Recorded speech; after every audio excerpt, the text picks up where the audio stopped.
여기까지 우리는 5가지 제사에 대해서 함께 묵상해 왔습니다. 이 5가지 제사는 모두 예배입니다. 그죠? 예배입니다. 그런데 그 예배, 과연 그 예배가 우리에게 어떤 의미인가라는 것을 우리가 분명하게 아는 것이 중요합니다.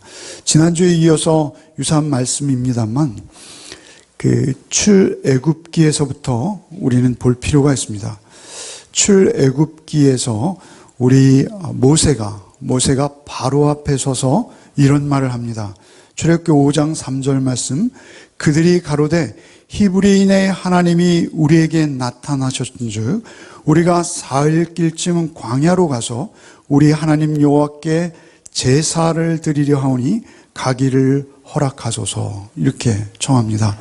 우리가 광야로 4일길쯤 가서 하나님께 여호와께 제사 드리기를 원하니 우리를 보내주소서, 이렇게 청을 하는 것이죠. 사실 우리가 구원받은 것, 출애굽한 것, 애굽에서 우리가 자유를 얻은 것, 그것은 성경이 뭐라 하십니까? 그것은 예배 드리기 위함이다 라고 말씀하시는 것입니다. 그러니까 우리 웨스트민스터 신앙고백에도 보면 우리가 사는 삶의 목적이 무엇이죠? 하나님께 영광이지 않습니까? 하나님께서 가장 크게 영광 받으시는 곳은 어디입니까? 하나님께서 가장 크게 영광 받으시는 자리는 어디입니까? 그것은 예배의 자리입니다. 우리의 삶이 예배라 하지 않습니까? 그러니까 사실은 하나님께서 우리를 구원하신 목적은 예배 받으시기 위함이요, 그 예배는 오직 예수를 통해서만 또한 나갈 수 있다라는 사실입니다. 우리가 출애굽기 반 가까이 분량을 묵상한 적이 있죠. 큐티를 해서 우리가 레위기에 왔어요. 그 출애굽기가 말하고 있는 성전 건축의 모든 의미는 오직 한 분 그리스도 예수를 향해서 모아지고 있었죠.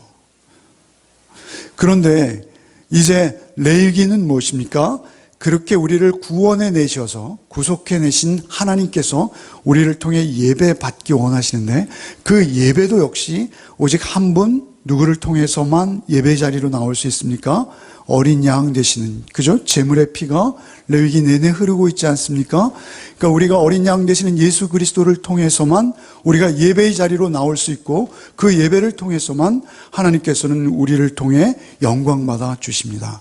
중요한 것은 우리는 예수로 구원받았고 어린 양으로 출애굽했고, 그리고 그 예수로 온통 음이 지어진 그 성소 성막에서 오직 예수를 통해서만 예배의 자리로 나가서 예배하게 되는 것이죠.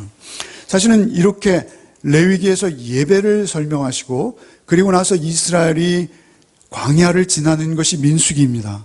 광야와 같은 우리의 삶을 지날 때 민수기 속에서 우리는 계속 예배하는 이스라엘의 모습을 볼 수 있습니다. 그들이 예배에 성공하면 그들은 하나님으로부터 놀라운 기름 부으심과 축복을 누렸고요. 그리고 그들이 광야의 노정 중에서 예배에 실패했을 때 그들에게는 저주가 임했던 것입니다. 우리에 있어서 우리의 삶도 역시 마찬가지인 것입니다. 우리의 삶에서 가장 중요한 부분은 무엇입니까? 사실 우리의 삶이 예배가 부담이 아니라 예배는 우리의 삶에 있어서 어떤 역입니까? 우리의 삶의 모든 뿌리요, 우리의 중심이요, 존재 이유요, 우리의 목적이 된다라는 사실입니다. 그래서 예배를 통해서 우리는 하나님께 그리스도의 피로 나가는 것입니다. 지금 우리가 묵상하는 오늘 8절부터 12절, 13절 말씀까지는 어떤 부분이냐면요, 이제 예배의 5가지 종류를 설명하셨어요. 그죠? 1장부터 6장 7절까지 예배의 5가지. 첫째 뭐요? 지난주 우리 내내 묵상하셨죠? 번제였습니다. 두 번째 예배가 뭐였어요? 소제였습니다. 세 번째 예배 화목제, 속죄제, 속건제, 이렇게 5 예배를 묵상하면서 그 예배가 오늘날 우리가 드리고 있는 예배 안에서 어떤 의미로 우리에게 계승되었는지, 사실은 그 제사 제도는 다 폐해졌지만 사실은 그 제사가 의미하고 있는 담고 있는 그 뜻은 오늘날 우리에게 더욱 분명하고 또렷하게 예수 그리스도 한 분을 통해서 우리에게 다 실현되어졌다라는 것을 우리는 분명히 알아야 합니다. 그래서 그 의미 가운데 이제 다섯 제사를 설명하시고 이제 6장 8절부터는 그 제사, 다시 처음부터 번제였죠. 그 번제를 들어서 번제를 드리는 규례를 설명하시는 것입니다. 그 규례는 사실은 어떤 가이드라인이에요. 가이드라인 아시죠? 그래서 제일 중요한 것은 우리가 예배를 드리는 데 있어서 가장 중요한, 우리가 그 선을 벗어나서는 안 되고 특별히 그 선 위에서 우리의 중심이 그곳에 맞춰진 상태의 예배를 하나님이 받으시겠다. 사실은 제사장들에게 주시는 말씀이시기도 하죠. 그러면 그 제사장들에게 주시는 말씀을 통해서 사실은 우리는 번제가 모든 예배의 대표입니다. 번제는 우리 지난주에 나누었습니다만 번제는 무엇이죠? 하나님의 어린 양, 그죠? 양의 피, 소의 피, 그죠? 안수하고요. 번제는 두 가지 의미가 있다고 그랬습니다. 첫째, 그 번제물이 누구예요? 예수 그리스도잖아요. 그죠? 화목제 대신, 우리의 속죄 제물 대신 예수. 그런가 하면 그 번제물은 또 누구였습니까? 나였습니다. 나였어요. 그래서 하나님께서 우리에게 그 아들 예수를 다 내어주신 그 사랑으로 인해서 우리도 하나님에게 전적으로 우리를 전부 드리고 하나님께 우리가 나아오도록 초청하시는 게 번제예요. 그래서 모든 예배의 가장 핵심이 번제 안에 다 들어있습니다. 그런데 그 번제를 설명하는 규례에서 한 가지를 강조하세요. 그 안내 지침을 주시면서 첫 번째 가장 중요한 지침을 주세요. 9절 한 번만 함께 읽겠습니다. 아론과 그의 자손에게 명령하여 이르라. 번제의 규례는 이러하니라. 번제물은 아침까지 제단 위에 있는 석쇠 위에 두고 제단의 불이 그 위에 꺼지지 않게 할 것이요. 그러니까 중요한 것은 번제물이 어떻게 되어야 된다는 것입니까? 항상 있어야 된다는 거예요. 대속 제물 대신 예수 그리스도를 상징하는 그 짐승의 고기, 살, 그리고 그 성소에 뿌려지는 피, 그 번제물이 항상 있어야 된다는 거예요. 그리고 우리의 헌신이 그곳에서 항상 타올라야 된다는 것입니다. 그런데 여기서 제일 중요한 것은 무엇입니까? 그 모든 예배에 있어 중요한 것은 그 불이 꺼지지 않고 항상 타야 된다는 것입니다. 항상 타야 된다. 잠시도 멈춤 없이 그 불이 타올라야 된다. 예배에 있어서 가장 중요한 건 뭐예요? 그 불이 꺼지지 않는 것이다. 하나님께서는 영이십니다. 그죠? 그래서 졸지도 주무시지도 않습니다. 우리는 육신을 가지고 있어서 잠을 자지 않을 수 없습니다. 우리에겐 잠은 보약과 같습니다. 우리는 자야 돼요. 그러나 하나님께서는 그 제단의 불은 끄지 말라 하십니다. 그러니까 하나님께서는 우리를 향한 하나님의 사랑은요, 우리를 잠시도 떠나지 않기 원하시는 것입니다.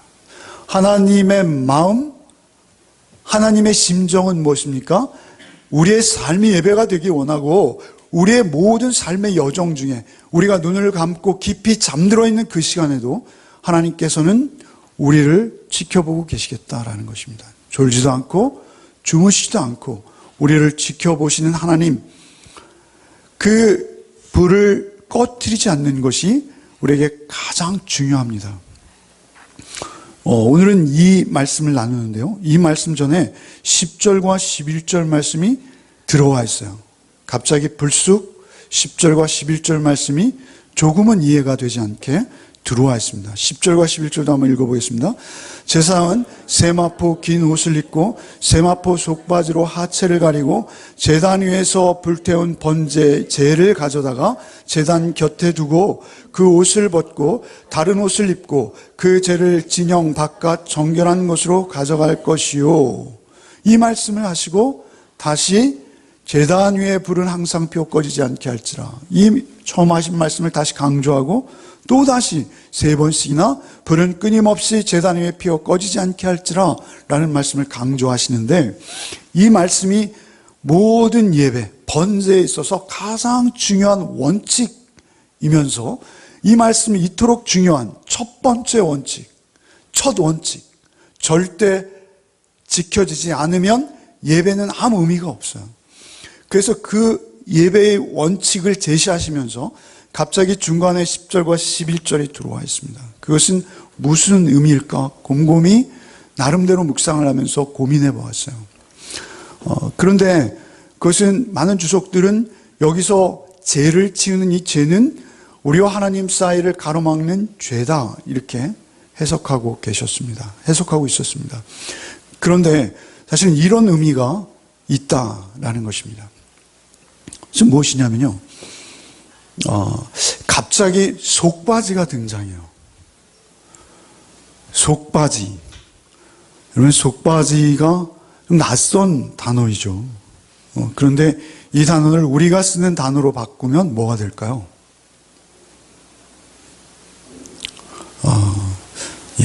바로 그 생각하시는 두 글자입니다. 네, 중요한 것은 그 속바지를 입어라 이렇게 말씀하세요. 왜 그것을 꼭 입어야 된다 이렇게 말씀하십니까? 그것은요, 사실은 그 당시에 가나안에서 드려지는 모든 제사, 그리고 애굽에서 드려졌던 모든 제사는요, 사실은 굉장히 음란합니다. 바알과 아세라, 그들은 다산과 풍요의 신이에요. 다산은 무엇이죠? 풍요는 무엇이죠? 그들은 농경사회, 또 유목사회, 유목민들이었어요. 그래서 그들에게 있어서 가장 큰 재산은 뭐냐면, 인력이에요, 인력. 자식을 많이 낳으면 많이 낳을수록 좋은 거예요. 종업원이 많아지는 거예요. 그래서 다산, 생산을 많이 해야 돼요. 그게 무조건 복이에요. 우리 옛날 농업시대에도 우린 그렇지 않았습니까? 참 다복하시네요. 이게 뭐죠? 많이 낳으셨네요. 이런 의미잖아요. 근데 중요한 것은 그 다산의 신을 바알과 아세라를 섬기는 그들의 예배 행위 자체가 굉장히 음란했고, 심지어는 성적 상징들이 많았고, 심지어는 성행위였어요. 오늘도 사실은 우리의 예배가 그려질 수 있습니다. 오늘도 우리 예배가 하나님께 우리가 나와서 뭔가 구하는 것, 그게 예배의 전부인지 우리는 오해할 수가 있습니다. 사실 우리가 하나님 앞에 구하는 것이 아니라 예배는 무엇입니까? 하나님 앞에 경배하는 것입니다. 하나님을 찬양하는 것입니다. 하나님의 영광을 높여드리는 것입니다. 그때 우리에게 있어서 제일 중요한 것은 무엇일까요? 그것은 하나님에게만 초집중되어야 되는 것입니다. 근데 그들이 제사장이 입는 옷은 통짜 옷이었어요. 그래서 번제단은 높은 곳에 있었고, 그 번제단에 오르기 위해서는 그들의 하체가 드러날까 하노라 라는 이 하체는 히브리어로 남자의 상징을 표현하는 가장 완곡한 표현이에요. 제가 상징, 오늘은 또 이상한 단어들이 많아서 제가 그것을 입으로 말할 수가 없습니다. 그래도 여러분 다 아십니다. 얼마나 지혜로우신지요. 그래서 남성성을 나타내는 단어입니다. 그 하체를 가리라 이렇게 말씀하세요. 그래서 우리의 욕심과 정욕으로 하나님을 예배하면 안 된다라는 것을 의미하는 것입니다. 중요한 것은 하나님께만, 우리 피조물로서 우리의 창조주 되신 절대주 하나님, 우리의 생명과 모든 만물의 창조자 주인이신 하나님 앞에서 우린 예배하는 것이죠. 그것을 먼저 살짝 전제하시는 것입니다. 그것이 중간에 들어간 것입니다. 그런 의미의 단락이 중간에 삽입된 거예요. 그래서 옷을 벗고 다른 옷을 입고 그 죄를 진영 바깥 정결한 곳으로 가져갈 것이요. 사실은 그 죄를 치우는 것은 우리의 의무이죠. 그리고 우리가 열심을 다해서 해야 될 일들입니다. 그러나 더 중요한 것은 그 번제 예배로 나오는 우리를 초청하시면서 하나님께서 우리에게 속바지를 입을 것을 요구하십니다.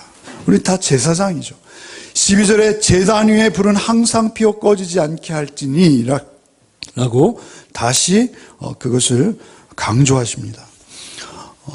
불은 끊임없이 제단 위에 꺼지지 않게 할지니라 이렇게 말씀하세요. 세 번째 강조하신 이 불은 무엇일까요?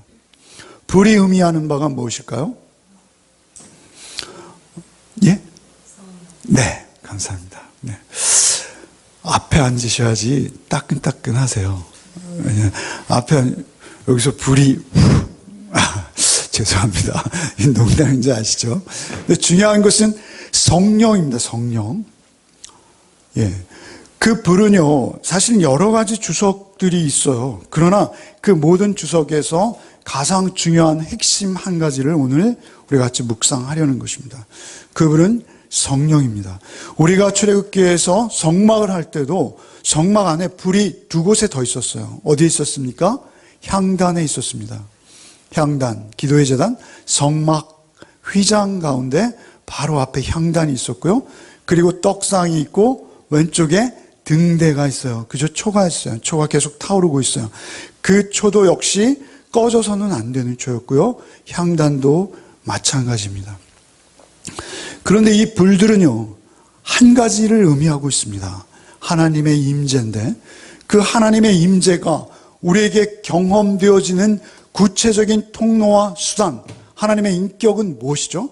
그것은 성령이십니다. 성령 하나님께서 우리에게 항상 계셔야 합니다.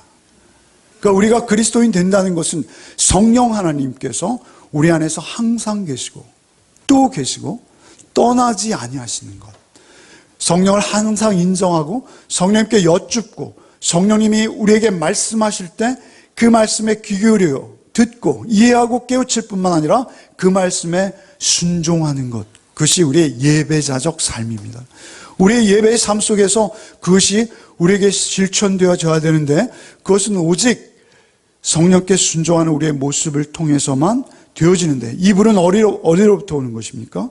9장, 한 장, 두 장 넘기시면 9장이 있습니다. 9장 23절, 24절을 한 목소리로 여러분이 직접 찾으셔서 한번 읽어 주셨으면 좋겠습니다. 저는 읽지 않겠습니다. 여러분의 음성이 예배는요, 상호 교환하는 거라 말씀드렸습니다. 크게 한번 읽어 주십시오. 한번 읽어보겠습니다. 23절 시작.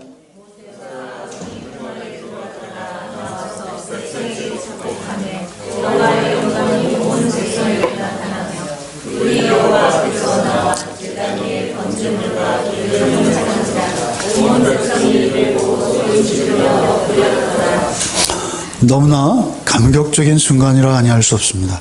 아론과 모세가 성막에 들어갔습니다.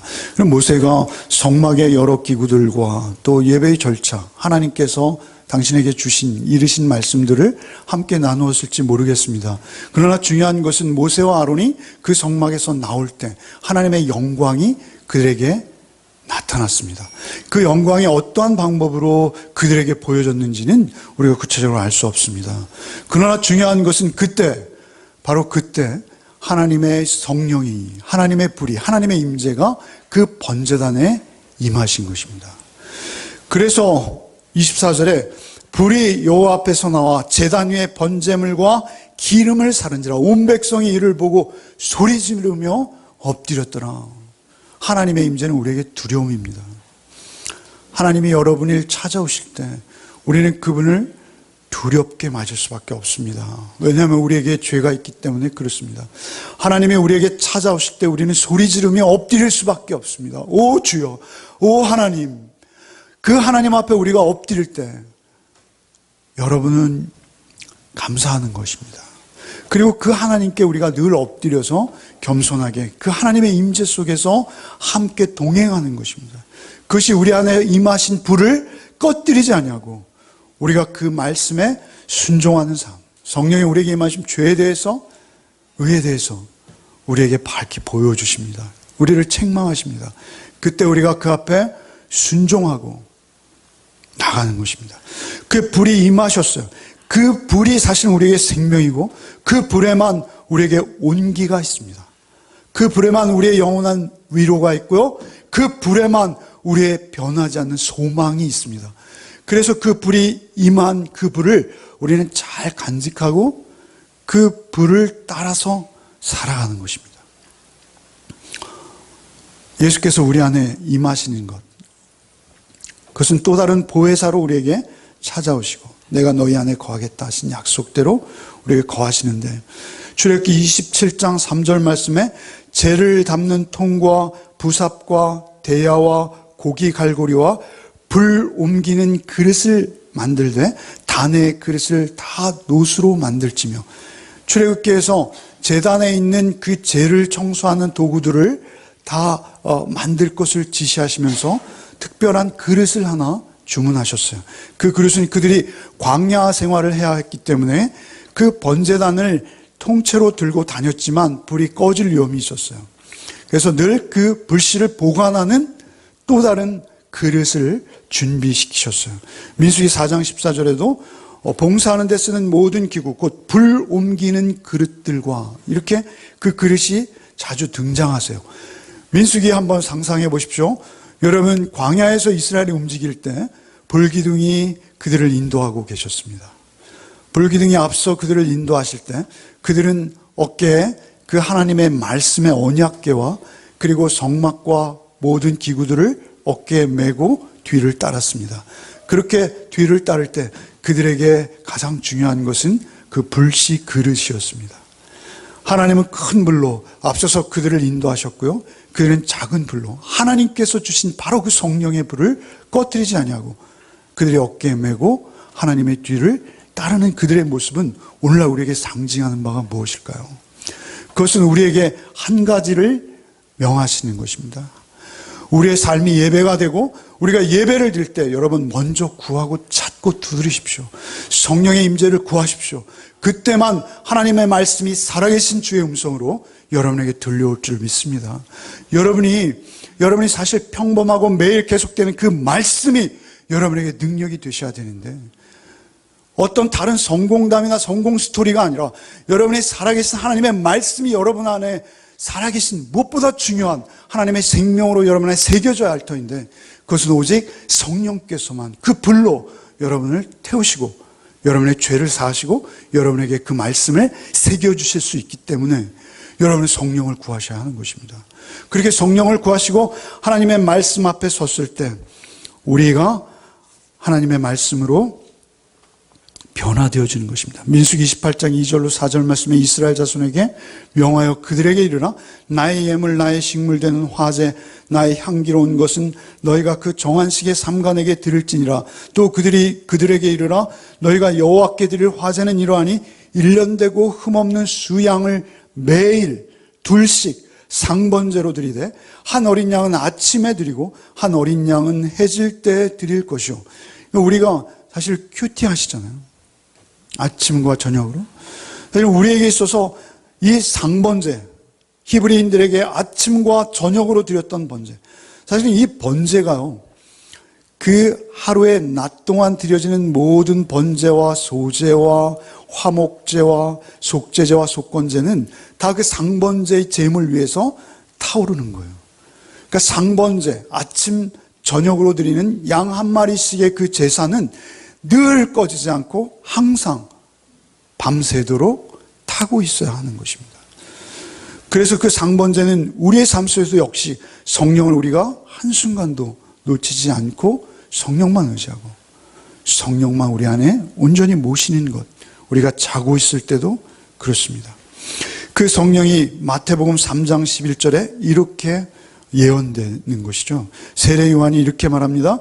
나는 너희로 회개케 하기 위하여 물로 세례를 주거니와 내 뒤에 오시는 이는 나보다 능력이 많으시니 나는 그의 신을 풀기도 감당치 못하겠노라. 그는 성령과 불로 너에게 세례를 주실 것이요. 성령은 곧 불이요, 불은 곧 성령이십니다. 성령과 불로 우리에게 세례를 주시는 분, 예수 그리스도 한 분이십니다. 예수 그리스도께서 우리에게 오셔서 우리 안에 거하시기 원하십니다. 그 불씨로 우리 안에 꺼지지 않는 성령으로 우리와 함께 하시기 원하십니다. 내가 네 안에, 네가 내 안에 있으면 너희가 무엇이든지 원하라. 그리하면 내가 다 이루리라 말씀하시고, 요한복음 17장 말씀에는 어떻게 말씀하십니까? 아버지, 저들도 우리와 하나가 되게 하사. 삼위일체는 신비이죠. 성령께서 사실 우리가 느끼고 지각하는 것은 무엇입니까? 성령뿐이십니다. 그러나 그 성령을 통해서 우리는 그 말씀이 육신에서 예수를 모시고 하나님의 임재를 경험하게 되는 것입니다. 그 성령을 우리 안에 소멸해서는 안 되는 것입니다. 여러분 데살로니가 전서 5장 19절 말씀을 기억하시죠? 항상 기뻐하라, 쉬지 말고 기도하라, 범사에 감사하라, 이는 그리스도 예수 안에서 너희를 향하신 하나님의 뜻이니라. 바로 이어지는 19절 뭐예요? 성령을 소멸치 말고, 이렇게 말씀하십니다. 성령을 소멸치 말라는 말씀 무엇입니까? 성령이 소멸될 수 있다는 것입니다. 여기서 지금 불을 꺼뜨리지 말라 하시는 이유가 무엇입니까? 불이 꺼질 수도 있다라는 것입니다.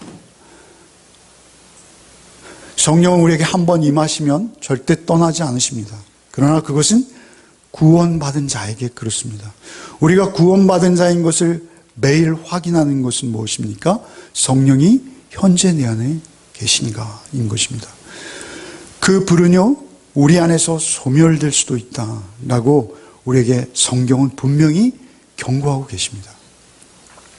여러분 지난 성령을 소멸치 말라 할 때 이 소멸치 말고 이 말씀은요, 수벤님이라는 헬라어입니다.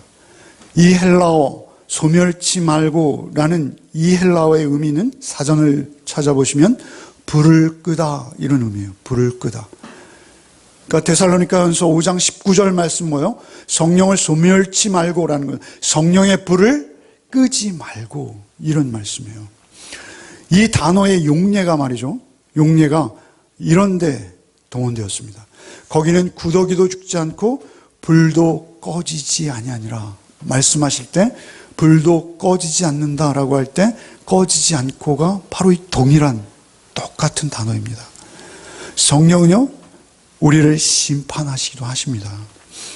죄에 대해서 깨닫게 하십니다. 그런데 그 불은 하나님의 심판의 도구가 될 수 있다는 것을 우리에게 말씀하시는 것입니다. 그런가 하면 상한 갈대를 꺾지 아니하며 꺼져가는 심지를 끄지 아니하시기를 할 때 이 끄지 아니하다라는 용례도 동일한 단어입니다. 성령을 소멸치 아니하시고 우리의 불이 희미해서 다 꺼져갈 때도 하나님께서는 우리를 긍휼히 여기시고 그 불을 꺼지지 않도록 간절함으로 오히려 우리를 돌보시는 분이시라는 것을 믿어야 합니다. 상한 갈대도 꺾지 아니하시고 꺼져가는 심지도 끄지 하시는 그분. 그래서 열처녀에 비유해서는 이 단어가 이렇게 쓰였습니다. 미련한 자들이 슬기 있는 자들에게 이르되 우리 등불이 꺼져가니 너의 기름을 좀 나눠달라. 우리 등불이 꺼져가니, 이게 동일한 단어예요. 성령을 소멸치 말고. 성령은 우리의 구원과 관계되어서 절대 성령의 도우심 없이 우리의 구원은 없는 것입니다. 그러니까 성령을 늘 충만히 구해야 돼요. 우리 성령의 세례를 받으셨습니까? 그렇다면 우리가 예배자가 된 것입니다. 성령 없이 우리는 예배할 수 없어요. 성령으로 하지 아니하고 누구도 주라 시인할 수 없습니다. 중요한 것은 우리가 주라 시인하는 성령의 도우심을 얻었다면 우리는 그 성령을 더욱 의지하고 더욱 충만히 우리 가운데 모시기 위해서 사모하는 심령으로 구하고 찾고 두드리시는 것이 우리의 예배의 전 과정입니다. 그렇게 구할 때 성령이 우리 안에 임하십니다. 그래서 사도행전 2장 3절에 보면 불의 혀같이 갈라지는 것이 저에게 보여 각 사람 위에 임하였더니, 그런데 그 물을 끼얹지 말라는 것에 대해서 우리가 더 주의해야 합니다. 우리 지난주 암송 구절이 뭐였습니까? 육신의 정욕과 안목의 정욕과 이생의 자랑이 우리의 마음에 그 불을 꺼뜨릴 수 있습니다. 그 육신의 정욕과 안목의 정욕과 이생의 자랑이 그 불에 뿌려져서 물처럼, 그래서 불을 꺼뜨려서 거기에는 하나님이 머무실 수 없다는 것입니다.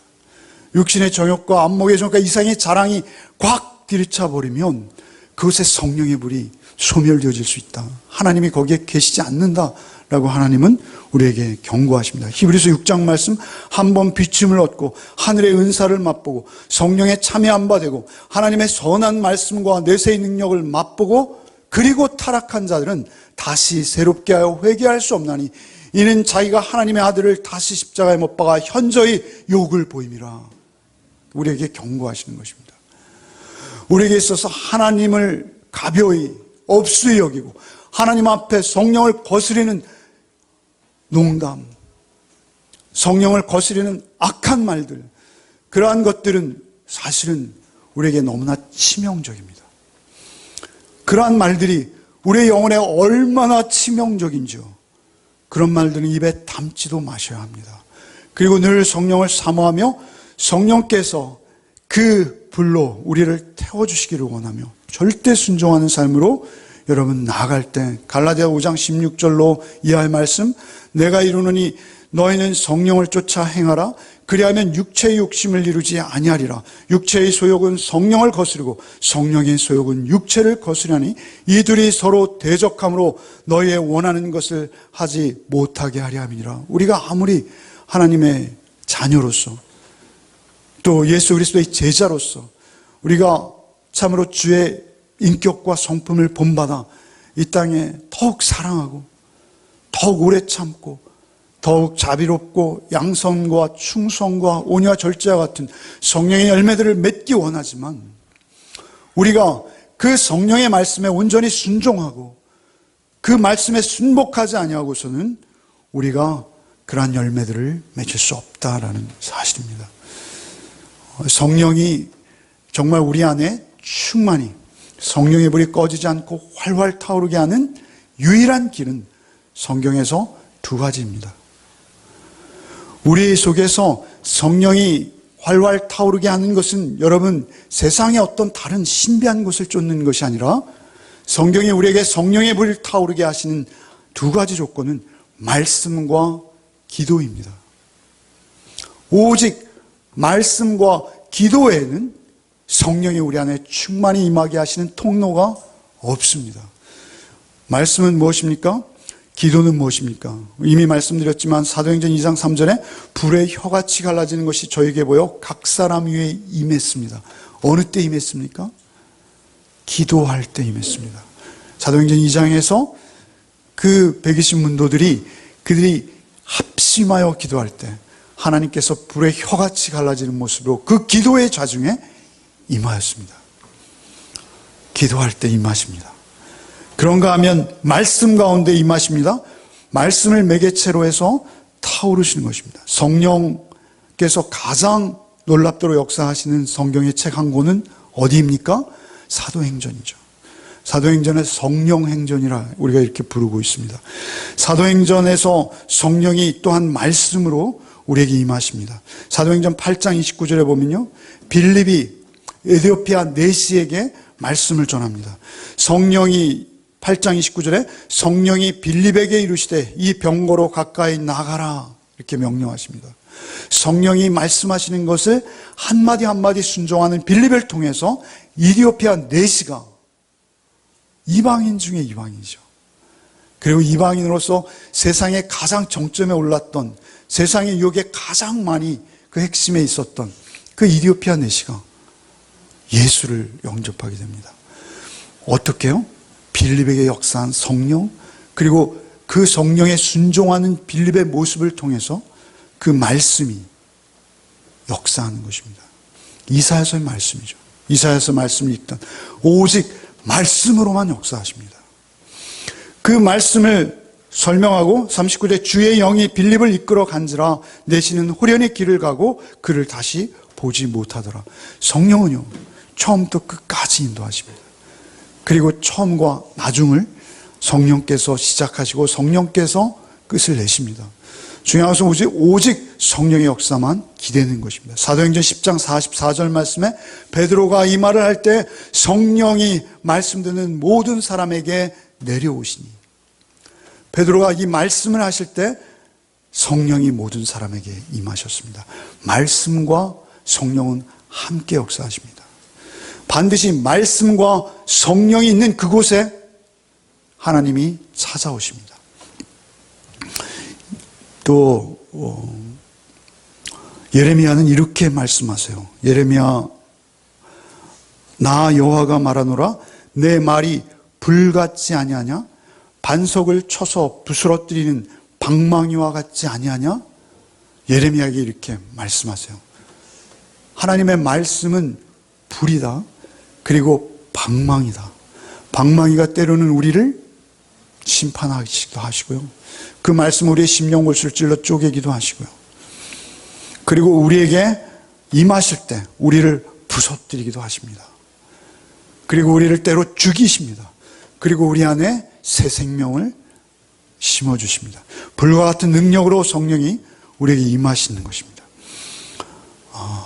이 말씀과 기도가 있는 자리가 어디입니까?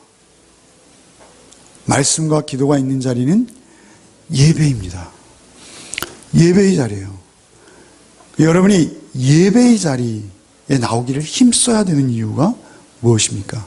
그것은 여러분이 진정한 예배, 오직 말씀으로 하나님 앞에 온전히 드려지는 예배, 그리고 예수가 그 대속의 은혜로 말씀 가운데 드러나는 예배, 그 예배로 여러분은 나오셔야 합니다. 그리고 성령님께 구하셔야 되고, 그 성령님이 변함없이 여러분 안에 그 불이 꺼지지 않도록, 그 불은 한 번으로 끝나는 것이 아닙니다. 꺼지지 않도록 그 불이 여러분의 삶 전체를 인도하는 복이 여러분에게 있으셔야 하는 것입니다. 사실은 제가 낮은 자리 교회죠. 우리 열매 맺는 교회 전 이름이 낮은 자리 교회죠. 낮은 자리 교회 이 뒤에 한국철물이라는 철물점 지하에서 개척을 했습니다. 성도는 아무도 없었습니다. 그런데 저희 집사람과 제가 집은 어디였습니까? 고덕동에 집이 있었습니다. 근 몇 달 동안을 여기에 교회 터를 얻어놓고 새벽에 1시간씩 차를 달립니다. 그때가 이제 10월 말이었으니까요. 11월, 12월, 1월, 2월, 3월, 2월까지 빙판 위를 아무도 없는 새벽 예배, 혹시라도 누가 있을까봐, 올까봐 생명을 걸고 그 얼음판을 미끄러져서 와서 지하실 문을 확 열면요, 곰팡이 냄새 확 납니다. 밤사이에 벽에 있는 곰팡이 막 걸레로 지웁니다. 그리고 집사람 유일한 성도, 제가 설교를 하면 은혜 받습니다. 은혜 받아요. 울고 막 그래요. 충만하게 예배를 드립니다. 그 은혜를 그렇게 받았는데, 그러는 일이 엊그제 같은데, 지난주 금요일이었습니다. 우리 새벽 예배가 5시 반입니다. 5시 반인데 누가 저를 막 흔들어 깨우는 거예요. 사실 일부에 이해화를 했더니 집사람이 하지 말라고, 창피하다고. 근데 사실 5시 18분에 막 깨우는 거예요, 저를 흔들어서. 그래서 제가 눈이 번쩍 떠졌습니다. 5시 18분이야. 그 말씀이, 그 말이 무슨 의미로 다가오는지 들리지가 않더라고요. 평생에 없었던 일이니까요. 5시 18분.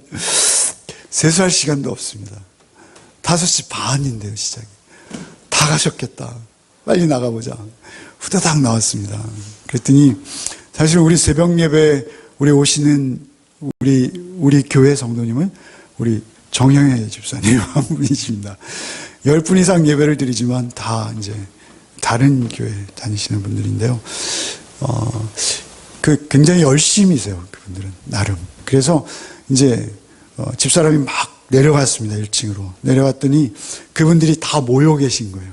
모여서 뭐라고 하시냐면, 이런 일이 없었는데, 1년 365일, 몇 년 동안 이런 일이 전혀 없었는데, 무슨 일이 난 거다, 이거. 큰일 난 거다. 그래서, 이것은 보통 일이 아니기 때문에 우리가 문을 따든지, 경찰에 신고를 하든지, 이러시면서 안 가고 계시더라는 거예요. 이미 그분들이 오시는 시간이 4시 40분이면 오십니다. 4시 반도 오시고요. 그런데 그 시간에 내려가니까 거의 1시간 가까이 거기 서서 웅성웅성 하시면서 10여 분이 모여 계시더라는 것이죠. 말씀과 기도의 자리에 대해서 제가 이토록 게을러졌다는 자아 고백을 여러분에게 합니다. 말씀과 기도의 자리에 오셔야 합니다.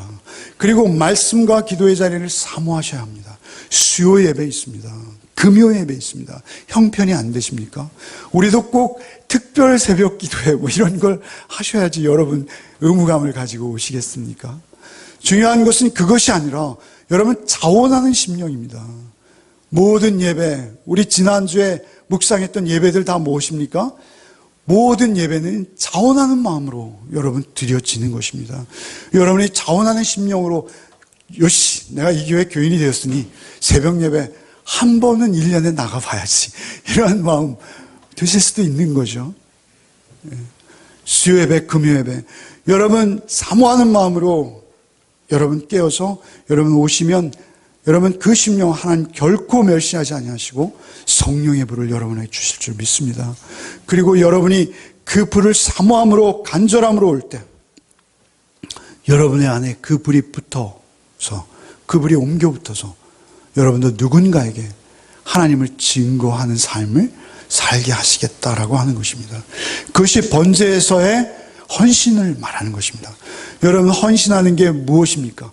하나님께서 여러분을 부르시고 헌신시키는 건 뭐예요? 유엔의 어떤 산하기구처럼 여러분들이 아프리카에 거기에 가서 못 먹는 아이들을 살려내는 것 훌륭합니다. 중요합니다. 우리가 그 일을 해야 합니다. 그러나 그들의 육신을 살려내는 것이 우리의 섬김은 아닙니다. 우리의 섬김의 최종 목적지는 무엇입니까? 바로 여러분의 이웃과 여러분이 매일 대하는 여러분의 이웃에게 그 말씀의 불이 옮겨가도록 그 말씀이 전해져 가도록 하나님께서는 의도하시고 여러분을 부르셨다는 것을 성경을 통해 분명히 아셔야 합니다. 그리고 우리가 그 불을 가지고 누구에게인가 나가야 하는 거예요. 여러분 예레미야는 이렇게 말합니다. 내가 다시는 여호와를 선포하지 아니하며 그 이름으로 말하지 아니하려면 나의 중심이 불붙는 것 같아서 골수에 사무치니 견딜 수 없습니다. 이런 고백을 하면서 그는 순교의 자리로 나가는 것이죠.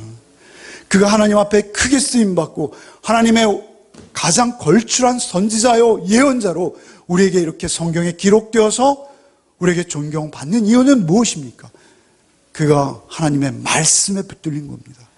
그 말씀을 전하지 않고 내 중심에 불붙는 것 같아서 견딜 수가 없사오니 그가 어떤 엉뚱한 환상을 본 것도 아니요 다른 불을 옮겨받은 것도 아니요 오직 말씀의 불을 그 가슴에 지녔기에 그가 그렇게 사람들에게 나갈 수 있었어요. 그 말씀 안에 사랑이 있습니다. 그 말씀 안에 대속이 있습니다. 그 말씀 안에 생명이 있습니다. 오직 그 말씀만이 여러분 안에 활활 타실 때 그 말씀이 누군가도 태울 수 있다는 점을 잊지 마시기 바랍니다. 우리 다 제사장이에요. 출애굽기에 보면요. 출애굽기 19장 6절에 너희는 내게 대하여 제사장 나라가 되고 이렇게 말씀하시죠. 출애굽기 전체 주제는요. 제사장 나라가 되는 거예요. 그들을 출애굽시키신 목적은 뭐예요? 그들 전체를 제사장 나라 삼기 위해서 그들을 부르신 거예요. 그러니까 우리가 제사장, 우리 오늘 영적 제사장인 우리에게 있어서 우리의 마음속에 우리가 왕 같은 제사장이고 종교개혁을 일으킨 그 가장 중요한 신학적 핵심의 주제는 우리가 다 같이 왕 같은 제사장이라는 거예요. 그때 당시 사제가 우리보다 특별한 게 아니라는 거예요. 우리 모두는 하나님 앞에 공의 부름받은 왕 같은 제사장이에요. 그러므로 우리에게 있어서 가장 중요한 것은 무엇입니까? 우리가 산 제물로 하나님께 드려주는 거예요. 레위기를 묵상하면서 가장 직결되는 말씀이 무엇이냐면요. 로마서 12장 1절로 2절 말씀이에요. 요즘 우리가 암송하는 말씀이죠. 이번 주 암송 말씀이기도 해요. 그러므로 형제들아 내가 하나님의 모든 자비하심으로 너희를 권하니 너의 몸을 하나님이 기뻐하시는 거룩한 산 제물로 드리라. 이는 너희의 드릴 영적 예배니라. 이렇게 말씀하세요. 영적 예배예요.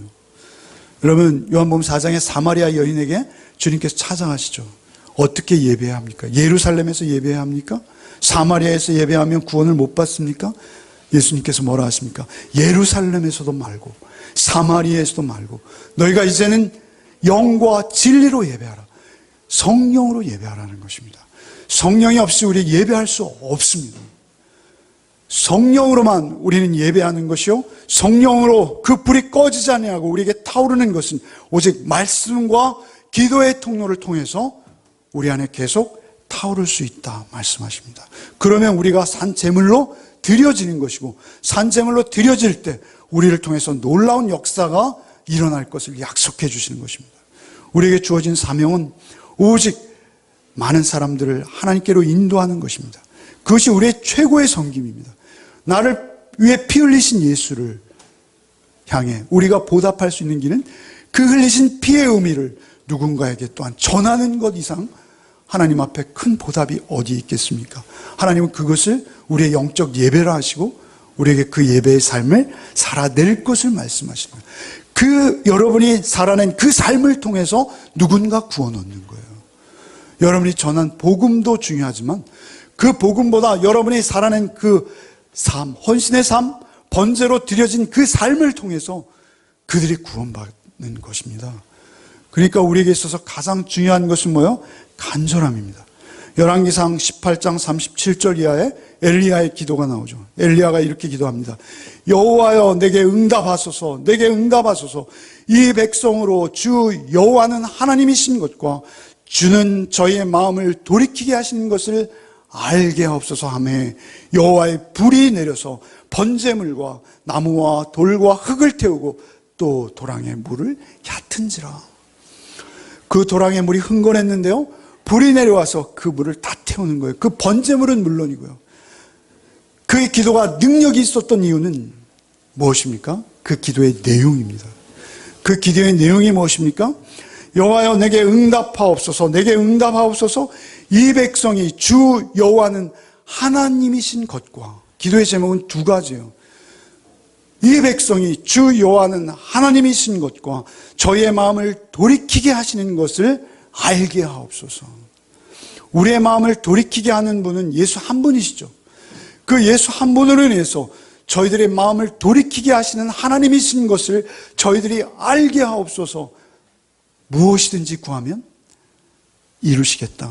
너희가 내 안에, 내가 너희 안에 있고 너희가 무엇이든지 구하면 내가 이루시겠다 하신 그 말씀이 엘리야에게 그대로 실현되어져서 그들이 소제를 드리기 시작할 때, 그리고 그들이 번제물을 단위에 올려놓았을 때 아세라와 발의 선지자 840명이 그렇게 몸에 피를 흘리고 뛰어놀며 그 제단을 돌았지만 아무도 응답하지 않다가 그저 엘리야가 손을 들고 한마디 하나님 앞에 바르게 간구했을 때 놀랍게 하늘에 불이 임하셨던 것을 우리는 기억해야 합니다. 우리의 삶 속에서 어떤 다른 것을 찾는 것이 아니라 간절한 기도로 우리가 그 성령의 도우심을 구하며 나갈 때 하나님이 우리에게 역사해 주실 줄 믿습니다. 여러분, 사실은 제가 저 지하에 있을 때 얘기를 해서 죄송합니다만, 지하에 있을 때 그 전도지를 인수했어요. 6만 장. 많죠. 그래서 그것을 저 혼자 뿌렸습니다. 그래서 야, 이거 주님 오실 때까지 써도 이거 다 못 쓸 것 같다. 지하실인데 곰팡이는 자꾸 나고 이거 전도지 곰팡이 나서 다 버리겠네. 그러면서 뿌렸는데 그 불이 점점 옮겨 붙은 거예요. 우리 김현수 집사님한테 옮겨 붙고. 그래서 점점 그 불이 어찌되었던 그 불이 약하던 세던 그 불이 옮겨 붙어서 지금 이만큼 붙은 거예요. 그런데 그 불이 옮겨 붙고 나서 그 전도지들이 없어지기 시작했어요. 야금야금. 그러다 다 떨어졌습니다. 그래서 전도지 인쇄해 주세요. 그렇게 말하더라고요. 그래서 다시 6만 장을 인쇄해서 어제 왔습니다.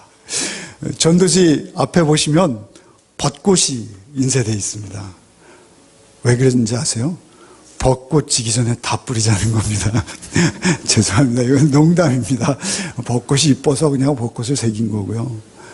중요한 것은 여러분께서 이 땅의 삶을 살면서 가장 가치 있고 보람 있는 그 일에 여러분을 헌신하십시오. 이제 우리도 열매 맺을 때가 되었습니다. 우리가 이제는 열매 맺는 교회로서 참으로 하나님께서 기뻐하시는 바로 그 열매, 영혼 구원의 열매를 하나님께서 우리에게 이제 요구하시는 때가 되었습니다. 여러분, 이제 전하십시오. 그 불을 전하십시오. 그 성령이 나에게 오셔서 나에게 행하시는 것을 전하십시오. 그 성령이 나를 어떻게 만지시고 인도하셨는지를 그대로 이야기하십시오. 그거 외에는 그들의 생명을 구할 길이 없습니다. 그러기 위해서는 여러분이 그 불을 체험하시지 않고는 전할 수 없습니다. 여러분이 먼저 그 불을 더 강력하게, 성령의 활활 타오르는 불을 여러분 안에 경험하십시오. 성령의 임재를 충만하게 경험하기를 사모하는 마음으로 늘 하나님 앞에 번제의 제사를 드리십시오. 그 화목제로 그 번제단 위에 끝없이 타오르는 예수의 피를 끄지 마십시오. 번제는 끊임없는 우리의 대속이 우리에게 필요하다는 것을 교훈하시는 것입니다. 그 대속의 은혜를 끊임없이 우리가 힘입을 때만, 어제 있고 오늘 필요 없는 게 우리 구원받을 때 한 번이 아닌 것입니다. 우리의 삶 속에 늘 내가 부인되고 예수가 살기 위해서는 그 번제의 불길이 계속 타올라야 합니다. 그리고 그 타오른 불이 나에게 어떻게 열매 맺는지 여러분의 삶 속에서 경험하십시오. 그리고 간절히 구하시면서 정말 그 번제단은 희생의 제물처럼 여러분을 헌신하실 수 있는 자리까지 나가시면 여러분 놀라운 기적을 체험하게 되실 줄 믿습니다. 그냥 성령이 말씀하신 대로 순종하셔서 그 전도지, 우리 전도지는 열면요 다른 얘기가 있는 게 아니에요. 다른 전도지 열면 어떻게 됐습니까? 예수 믿으면 이런 거 저런 거 생겨요. 예수 믿으면 행복해요. 그런데 우리 전도지 열면요 거기엔 십자가만 있습니다. 그 전도지 열고 나에게 찾아오신 십자가, 그 번제물로 화목제물로 오신 예수 십자가를, 그 전도지 열고 그 가운데 있는 십자가를 전하십시오. 그럴 때 하나님께서 하늘에서 불을 내려서 그 영혼을 구원해내는 역사를 여러분 경험하시는 복이 있으셔야 합니다. 그것이 우리에게 있어서 최고의 가치요, 우리의 존재의 목적이요, 우리에게 생명 주신 하나님의 유일한 뜻이라는 것을 여러분 잊지 마시고 이제는 사모하는 심령으로 그것을 하나님 앞에 구하는 왕같은 제사장적 삶을 살아내는 저와 여러분 되시기를 바랍니다. 184장 찬송가 뜻을 생각하면서 우리 부르고 제가 기도하고 마치겠습니다. 184장 찬송입니다.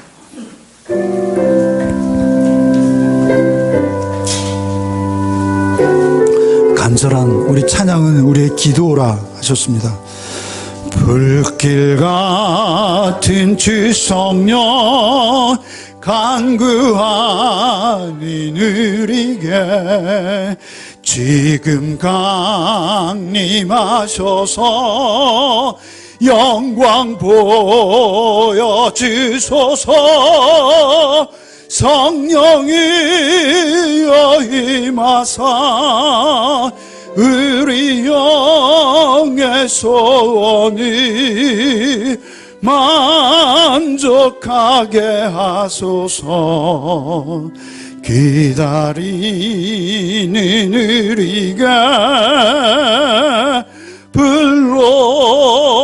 불러 충만하게 하소서.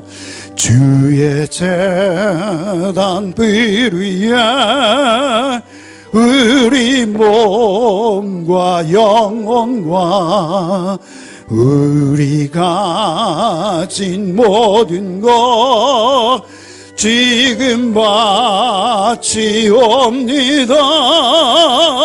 성령이여 임하사 우리 영의 소원을 만족하게 하소서. 기다리는 우리가 불러 충만하게 하소서. 모든 것 다 바치고 비고픈 내 마음에 성령 충만하도록 주여 채워주소서. 성령이여 임하사 우리 영의 소원을 만족하게 하소서. 기다리는 우리가 불러 충만하게 하소서. 구속하신 주께서 약속하신 성령이 믿고 간구하오니 지금 내려주소서. 성령이여 임하사 우리 영의 소원을 만족하게 하소서.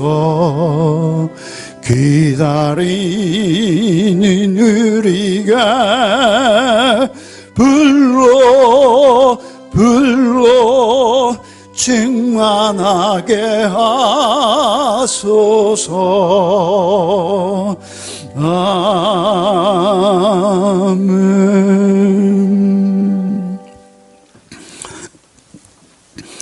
하나님, 엘리야의 간절한 기도에 응답하셔서 불러 임하셨던 주 성령께서 오늘 우리의 삶 속에서도 동일하게 역사하시는 줄 믿습니다. 하나님께서 성령으로 우리 안에 충만히 임하여 주셔서 오직 성령님을 구하고 찾고 두드리며 나아갈 때 우리가 그 성령의 충만한 은혜 가운데 말씀의 증인으로 설 수 있도록 도와주옵소서. 나에게 경험되어진 말씀, 그 말씀만이 오직 하나님의 임재인 것을 깨달아 알게 하시고 그 하나님의 임재 속에서 날마다 우리를 그 번제의 제단에 깨끗게 속죄하며 또한 그 임하신 성령님의 능력으로 기도와 말씀에 힘쓰며 오직 주 앞에 나아갈 때 주께서 우리 열매 맺는 교회를 통해서 또한 열매를 맺게 하실 줄 믿습니다.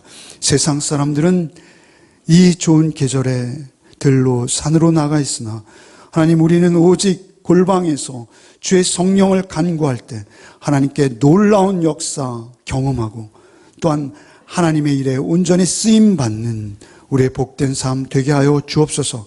내 배우자를, 내 가족을, 내 자녀를 참으로 주께로 인도하는 역사가 오직 성령의 은혜 가운데 우리 가운데 있게 하여 주옵시되 내 안에 나 죽고 주님 사시어서 오직 겸손과 온유로 허리를 동이고 주님의 말씀에 순종하며 날마다 우리의 십자가를 지고 주 성령의 말씀을 쫓아갈 때 하나님께서 이 놀라운 역사를 이루어 주실 줄 믿사오니 주께서 모두 이루어 주옵소서. 예수 그리스도의 이름으로 간절히 기도하옵나이다. 아멘. 이제는 우리 구주 예수 그리스도의 은혜와 하나님의 극진하신 사랑과 성령의 교통 충만케 하시는 은총이 오직 번제단에 불로 임하신 주 성령을 우리가 소멸치 아니하고 오직 성령의 충만함으로 하나님이 기뻐하시는 열매 맺기를 소원하며 말씀의 증인으로 세상으로 향하는 우리 가족들 위해 이제로부터 영원토록 함께 계시기를 축원하옵나이다. 아멘.